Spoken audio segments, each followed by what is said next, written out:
അയ്യോ ഇതാര് ലീലേ? ഇവിടെ എത്ര നാളായി, വർഷം പോയതറിഞ്ഞില്ല. നീ അങ്ങ് സെറ്റപ്പായി പോയി കേട്ടാ. എന്തോരം ഇത്, നീ എന്ത് ചെയ്യുന്നേ? ഡയറ്റൊക്കെ നോക്കുന്നുണ്ടോ? കണ്ട ഒരു 10 വയസ്സ് കുറഞ്ഞെന്ന് തോന്നുന്നു. നമുക്കൊരു ഷേക്ക് കുടിക്കാൻ പോകുന്ന അവിടെ കോളേജിൽ പഠിച്ചിരുന്ന മറ്റേ സൗമ്യയില്ലേ, ഓഹ് അവളിതാ അപ്പുറത്തങ്ങാണ്ട് ഒരു കഫേ തുടങ്ങിയിട്ടുണ്ട്. ഒരു ജോലിയുണ്ട്, അതിനൊന്നും പോവാതെയാണ് ഈ പരിപാടി കൂടെ. ശരിക്കും ഗവൺമെൻറ് ജോലിക്ക് പോകണവർ ഇങ്ങനെയുള്ള കാര്യങ്ങളൊന്നും ചെയ്തുകൂടാ.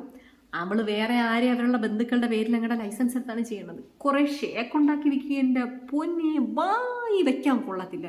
യോ ഇതിനോ വൃത്തികെട്ട ടേസ്റ്റ് എന്ന് പറഞ്ഞാൽ വേറെ പണിയൊന്നുമില്ല, ഉള്ള പണി ചെയ്ത് ജീവിച്ചാൽ പോയി.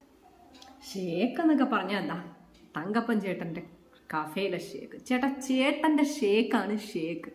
ഒരു രക്ഷയില്ല, പോളി ടേസ്റ്റാണ്. ഒരു കോള് വരുന്നേ. ഹലോ, ഇടി സൗമ്യ മോളെ, എടി നിന്റെ കാര്യം ചേച്ചി ഇപ്പം പറഞ്ഞ് നാക്കെടുത്തതേ ഉള്ളൂ. നിനക്ക് 100 ആയുസാ. അപ്പോൾ നിന്റെ കടയിലെ ഷേക്കിൻ്റെ കാര്യം ഞാൻ ഇപ്പം പറഞ്ഞു. പിന്നെ ടേസ്റ്റ് അടി മോള്, നിന്റെ ഷേക്ക് അടി മോളെ ഷേക്ക്. നീ ഉണ്ടല്ലോ മോളെ, ചേച്ചി പുറത്തൊരിടത്ത് നിൽക്കാടി, കുറച്ച് കഴിഞ്ഞിട്ട് ചേച്ചി അങ്ങോട്ട് വിളിക്കാം കേട്ടാ. Okay okay okay okay. അത് പിന്നെ ഈ ഫോണിലൊക്കെ വിളിക്കുമ്പോൾ പിന്നെ അവരുടെ സാധനം കൊള്ളൂലെന്നൊക്കെ പറഞ്ഞാൽ വിഷമം തോന്നില്ല. അങ്ങനെ പറയാൻ പാടില്ലല്ലോ. സത്യം പറഞ്ഞാൽ വായി വയ്ക്കാൻ കൊള്ളൂല. ഷേക്ക് എന്നൊക്കെ പറഞ്ഞാൽ ചേട്ടാ തങ്കപ്പൻ ചേട്ടൻ്റെ ഷേക്കാണ് ഷേക്ക്.